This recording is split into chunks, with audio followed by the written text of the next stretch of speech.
My name is David Vargas, and I'm currently at Sandia National Laboratories as the John von Neumann Fellow. And this is ongoing work. It's a continuation of work that I did as a graduate student at the University of New Mexico.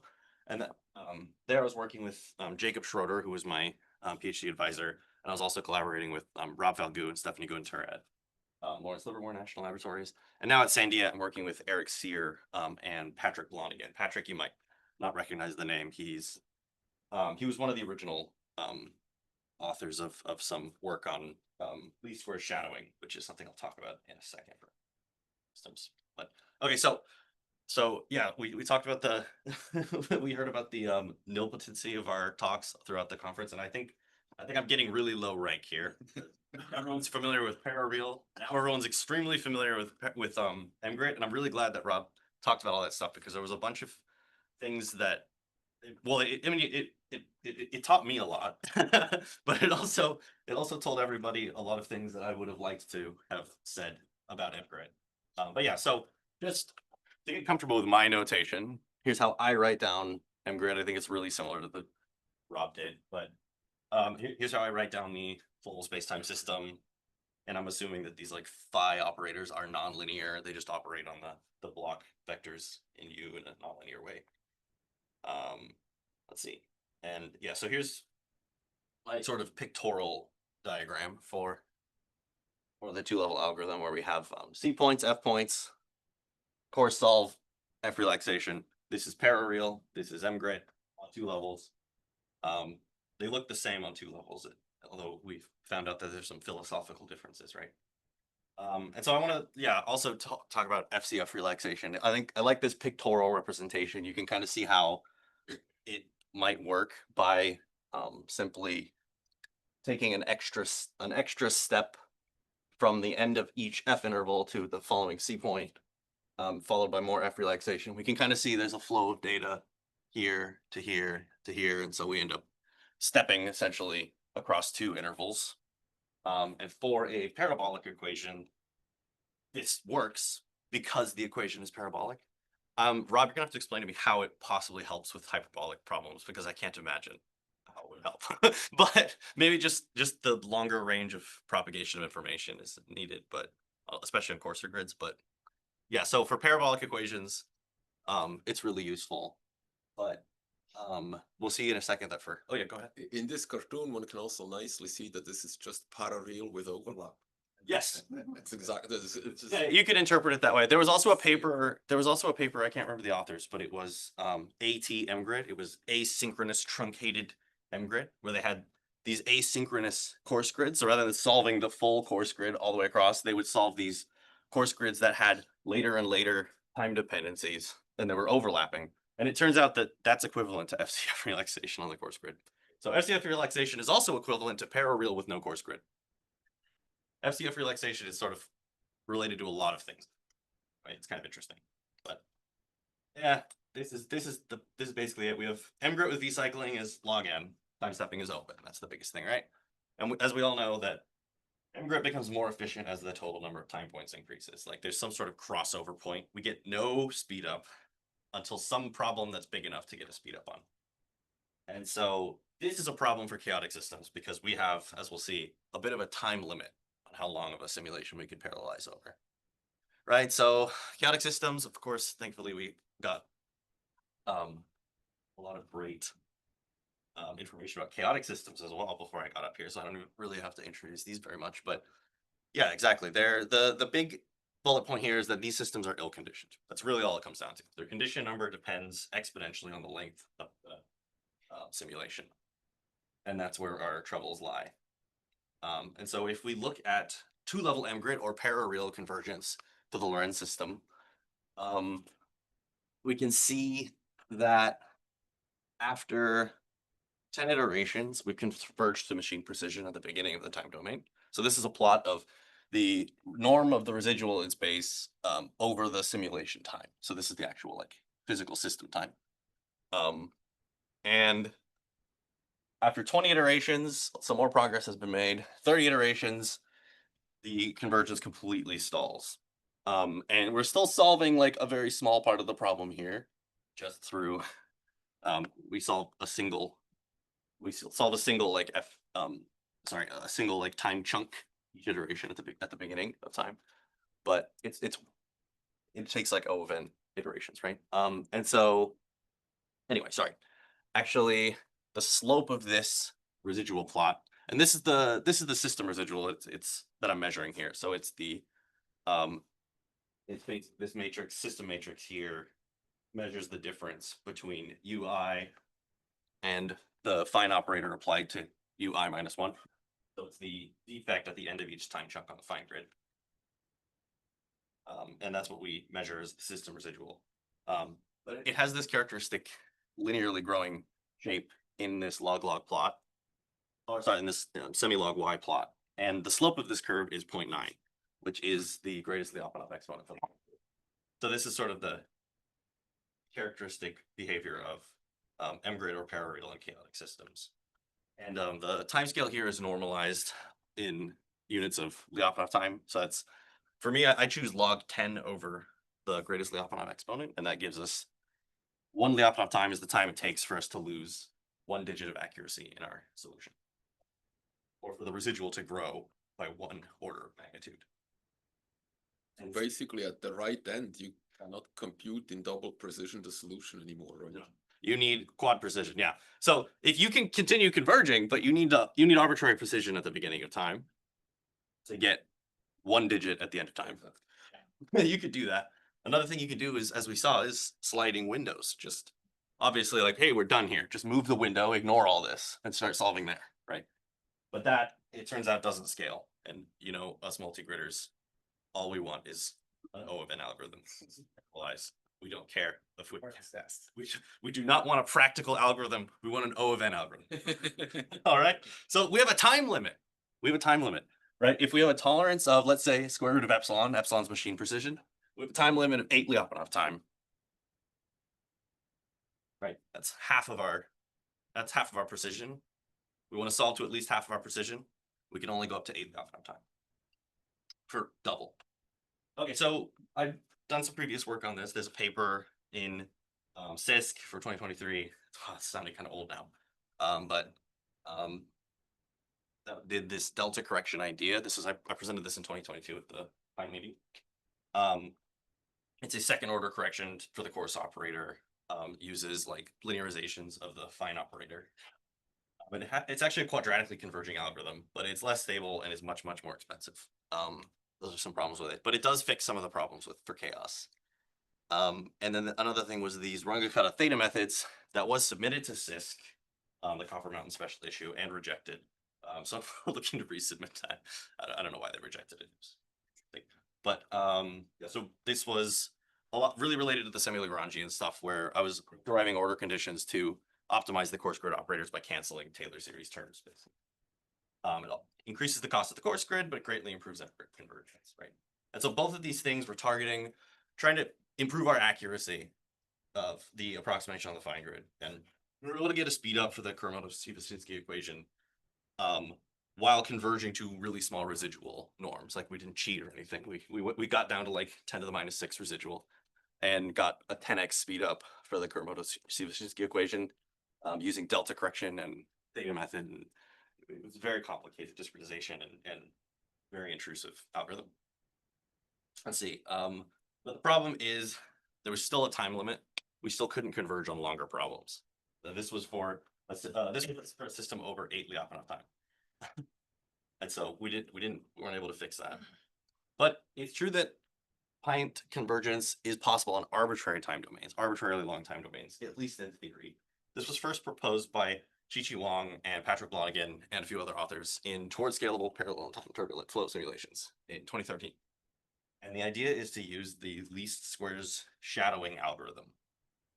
And so, let's see, I cannot believe it, but I don't have a slide on the shadowing lemma here. Yeah, sorry, this is actually a rough draft of the presentation.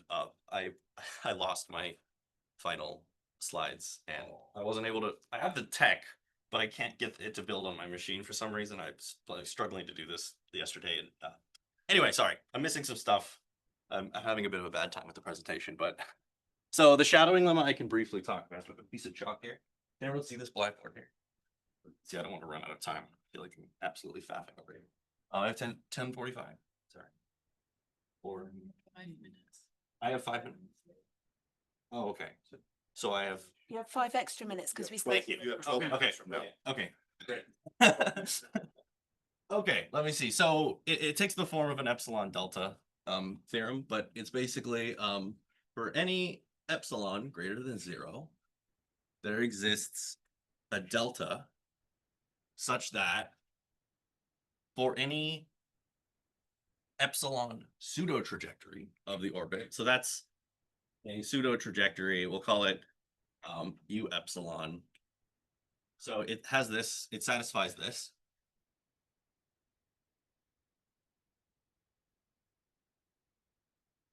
Less than epsilon. So we want to say that the norm of the residual at every point in time I for this epsilon trajectory is bounded by epsilon. Okay. Some delta in your statement. No. Yes. That's right.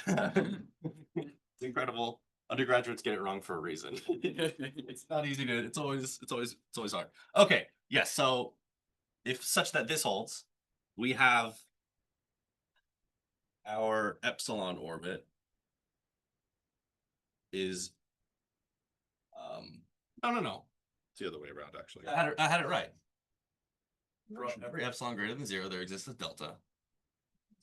If such that our epsilon shadow, our epsilon pseudo trajectory is delta close, yes, that's right, to some shadow trajectory. And our shadow trajectory exactly satisfies our time stepping relation. Okay, that's it. I don't know if, sorry, the monitor might be in the way here, but we have that the shadow trajectory is an exact solution to our time stepping problem, and it is delta close to our epsilon pseudo trajectory. So our epsilon pseudo trajectory is something that has some bounded uniform residual or error, like maybe a numerical trajectory. And this has been used to justify the very concept of like simulation for chaotic systems. But it gives us a backward error analysis for these problems. And let's see, so the idea behind least square shadowing is to reverse engineer this to actually find the shadow trajectory. And so we can start with some reference trajectory, and we basically are just looking for the shadow solution, the shadow trajectory US in the space of solutions to our problem that exists on a perturbed time grid with a slightly different initial condition that is closest in the 2 norm to our reference trajectory. And so this eta term here gives us some kind of time dilation that perturbs our time grid. And it turns out that posing the problem like this relaxes the initial condition and completely fixes the conditioning of the problem. Suddenly the conditioning is not dependent on the length of the simulation at all. It's only dependent on the timescale separation between the fastest and slowest timescales. So that's still a problem, but it's a lot easier. It's not as much of a problem for scalability. See, it's a problem, but we get a scalable algorithm. The problem is finding a parallel in time way to solve this least square shadowing problem. So my proposal has been to, instead of doing FC relaxation or FCF relaxation, we pose these disjoint LSR systems. So we want to basically take 2 points. These can be the beginning and end of a time chunk or a F interval, or 2 C points. And we want to basically find a shadow, a trajectory that shadows them locally. So this is a constrained minimization problem. So we find this U prime, which is the shadow of our little 2-point system in time. And then we replace the trajectory along that interval with its local shadow U prime. So it's quite simple. We basically take a small chunk of the domain, shadow it, and use that and then replace our solution guess there with that shadow. That's all we're doing. And so it kind of pictographically looks like this. So if we have a initial guess at C points, we interpolate using F relaxation. And then we can do this. Basically, the way that we do this is to actually find some another way to think about the problem on the previous slide is we want to minimize the residual at this point with respect to a perturbation that goes back in time to this point. And so the relaxation kind of looks like this, where we've stepped forward in sort of a single shooting fashion, find a perturbation, descend back in time, step forward, and minimize the residual in this way. And then we want to do this in a red-black fashion. Kind of like a red-black Gauss-Seidel iteration. And so in contrast to FCF relaxation, this actually works for chaotic systems. So FCF relaxation, chaotic systems, we have errors that grow from the beginning of from one C point to the next C point, and then so on. And so it's actually not a stable relaxation. It's not really a relaxation at all. It actually excites errors. So in that way, it's bad. But doing this procedure allows errors to relax forward in time along the stable manifold for manifolds of the system that behave parabolically, backward in time along unstable manifolds where suddenly they look stable. Just a brief talk about the convergence of this. It turns out that this relaxation has any exact orbit as a fixed point. So if you give it an exact solution to the initial value problem, to an initial value problem for your system, it won't change it, which is good. So, and we can also derive this relaxation scheme from the KKT system of the least square shadowing problem. And so the implication being that when LSR converges, it converges to the shadow trajectory. And the nice thing about this is, as we can see, it's still embarrassingly parallel in time. Okay, so without the time dilation term, things simplify a lot, and we can write, assuming that phi is constant in time as well. We can split this up into a Kronecker product of two parts. A part that looks like a matrix in time and a part that looks like a matrix that operates in space. And it turns out that the norm of this Jacobian is bounded from above by 1. And so this relaxation is stable no matter what. Like, it doesn't matter if this is stable. This could be forward Euler on an extremely coarse grid. This relaxation is still stable. So that's kind of interesting. And it turns out that this is necessary for chaotic systems because they can be sort of arbitrarily unstable in a linearized sense. Yeah, and so this is a really nice property to have. And if you look at the Toplift structure of this matrix, it also implies something else. It implies that this thing, if it works, it's going to be a smoother in time. And so that's really cool. So what we end up with is what we end up seeing. I wanted to have a slide on this, but I couldn't include it. So sorry about that. But essentially, this relaxation converges fastest for highly oscillatory modes in time. And in manifolds of the system, which are highly transitory. So that could be either really chaotic, very unstable manifolds, or very stable, highly parabolic modes. It's fastest for those. And so as a smoother, it's actually kind of ideal for parallel time because it's able to resolve on the fine grid the exact modes that are difficult to represent on a coarse grid. That is, those that are highly oscillatory in time and are aliased on the coarse grid, or those that are highly transitory in nature and that are extremely, unresolved on the coarse level. Okay, so look at some results. This is the exciting bit, right? So starting from an initial guess for the Lorentz system, that is this blue epsilon pseudo trajectory. To generate this, I just did forward time stepping, and each time step I just added some random noise to the trajectory, and then at the end I added random noise to every point. And so this is basically like this is the Lorentz system solved with a random random normal right hand side with noise added after the solve as well. And so in the sort of light gray dashed line plots the shadow trajectory for this pseudo orbit. And so after 10 iterations of FCF relaxation, we can kind of start seeing the problem where these errors are being magnified on the unstable manifold. And after 100 iterations, we've lost all structure of our initial guess. Our initial guess was highly structured. It's very close to an actual orbit, but FCF relaxation has destroyed it. And MGRIT kind of does what FCF relaxation does, but worse. And so we end up scrambling our initial guess and losing all of the structure that we had. In contrast, this LSR we can see that it smooths the initial guess and gives us something that locally, temporarily looks quite convincing. After 100 iterations, it starts looking like it's approaching the shadow trajectory for the for the orbit. So this is very cool. Yeah, go ahead. How many Lyapunov timescales is this on? This particular example is like 2 Lyapunov time, I think. It's just illustrative, right? But this convergence doesn't depend on the length of the simulation, as we'll see. So here's over 16 Lyapunov time. And we can see after 1 iteration, 10 iterations, 100 iterations, the residual norm in time is still flat. It's not magnifying the residual anywhere. It's damping it everywhere uniformly in time. And so this gives us hope that this will indeed converge independent of the length of the simulation. But the convergence is quite slow for this relaxation scheme, right? It's parallel in time, but it's slow.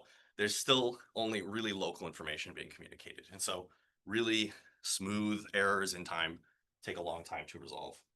And so the solution to this is multigrid.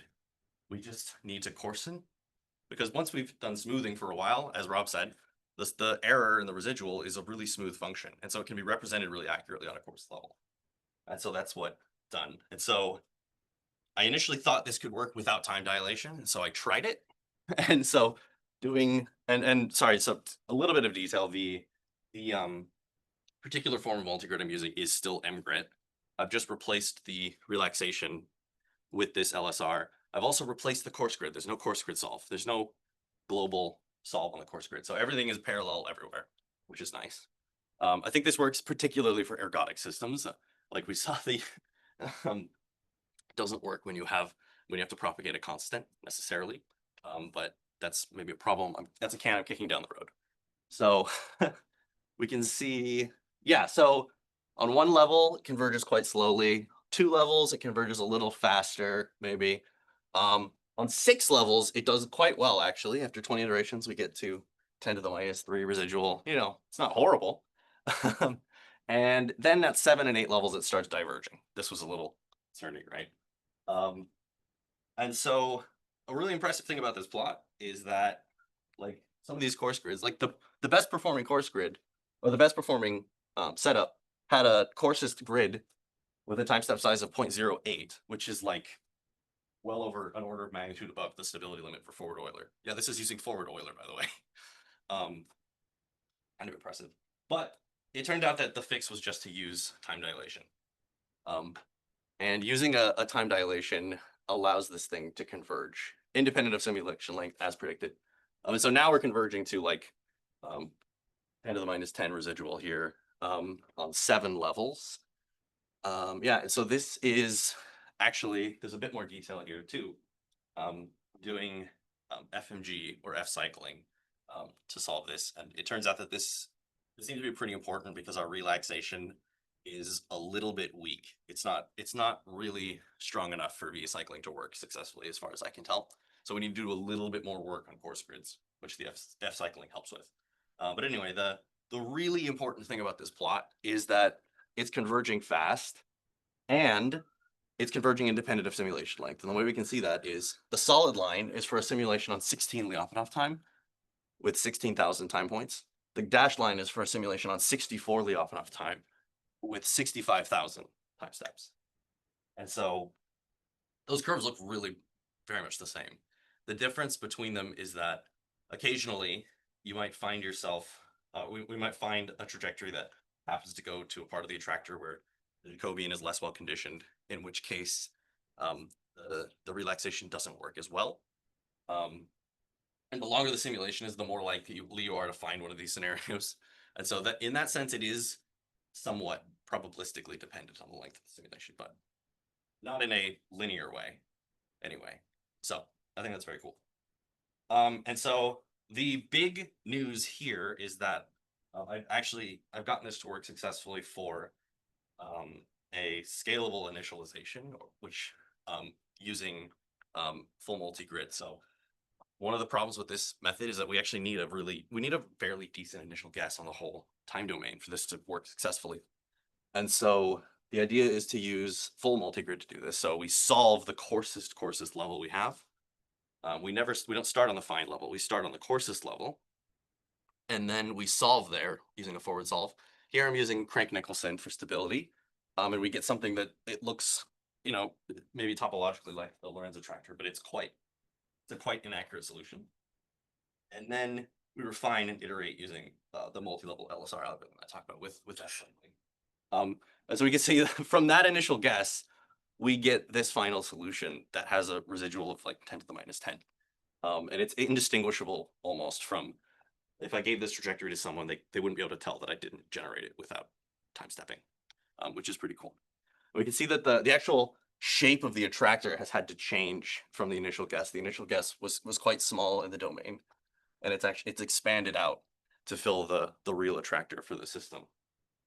So that's pretty cool. That works. Another example I have, this is a bit of an older example, but I take an exact trajectory of the Lorentz system and I just add like an absurd amount of noise to it. And so this is basically a ball of noise the size of the phase space that takes up the size of the attractor. And just after a single iteration of this multi-level LSR, it already like kind of resembles Lorentz attractor. And then after a few more iterations, the residuals so low that in the eyeball norm, it looks pretty good. So it's just really cool to look at. Unfortunately, I haven't gotten this to work yet for multi-scale systems. It should work in theory, but there's some complications. I also don't have like a real parallel implementation of this. This is all running with a multi-threading.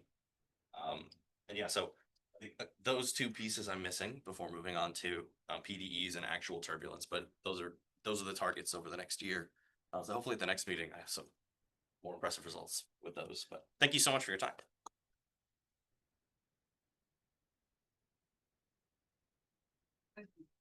Yeah. Okay, go ahead. I saw that. Real quick, I'm sorry, I don't know what time dilation is as a group. Yeah, sorry. I should have a little bit more information on that in the slides, but And I too have lost slides and I feel for you. thanks. Thanks. Yeah, I tried. Let me see. I'm gonna eraser for that. Or we can talk later too. It's actually important to do. So it's basically, I'm assuming we have a fixed time step size h, and to dilate it, I have a parameter eta, which is time dependent, and I add it to 1 and then multiply it by h, and that's the new dilated time step size. So if eta is 1, then it doubles the time step size. Thank you. If eta is -1, it sets the time step size to 0, which is that usually is a sign that something's gone wrong. But yeah, and so I can solve for these. What I actually do is over an entire like time interval.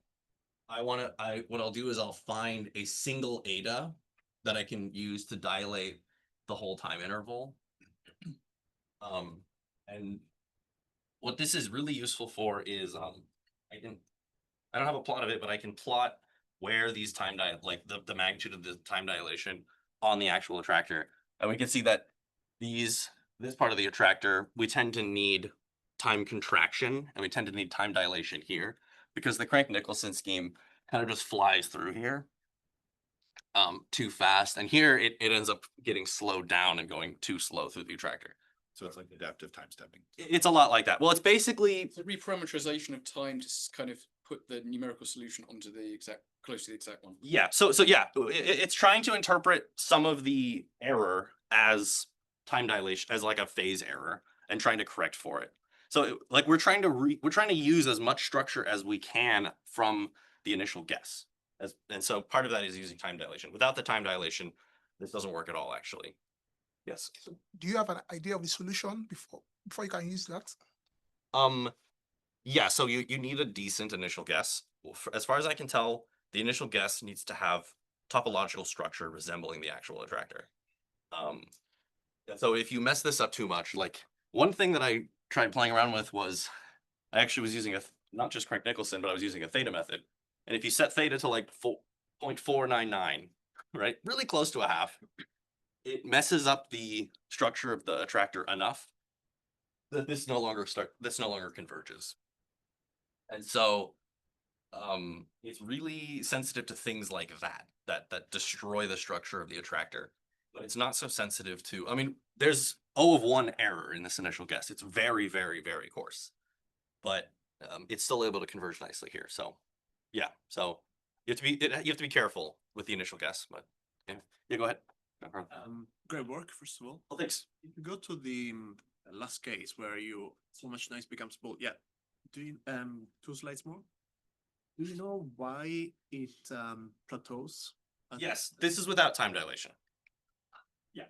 And also, I have done this test case with the time dilation and, I think there's something I need to fix because, from this initial guess, it finds wild time dilations, like it starts taking negative time steps and doing all kinds of things. And then once it smooths the trajectory, it causes a bunch of non-smoothness in the trajectory that it has a hard time resolving, and the convergence plateaus at that point too. So I'm thinking about having some kind of reformulation of the time dilation so that we don't end up taking negative time steps or yeah. So there's a bunch of work that still needs to be done to really fix this, but as a proof of concept, it's been successful. So So in the pool multigrid, you use only do really a solve on the with Crank Nicholson, and then just when you go up, just smooth Just relaxation. yeah, so it's all highly parallel. I mean, the only serial part is, I mean, there's the serial part in the. Oh, no, I forgot to mention, it was on the slides I lost, but to solve this optimization problem for the relaxation, I found that I really get away with a single iteration of Gauss-Newton. So it's on the order of the cost of just doing regular time stepping. It depends on your system, right? Obviously, it's hard to compare solving a constrained optimization problem or constrained least squares problem to just doing time stepping. But it's about as close as I could get it, I think. Depends on your system. But anyway, sorry. Yes, so everything's fully parallel. As far as I can tell, it's about 10 times as expensive as regular mgrid maybe, but everything's parallel. There's no serial grid. So still need to come up with a really convincing performance model for this. But as far as I can tell, it's going to be, as long as because everything's fully parallel, even on the coarse grid, the weak scaling should be basically perfect. Go ahead. So in one of the slides, you had like a matrix representation of the LSR break conditioner.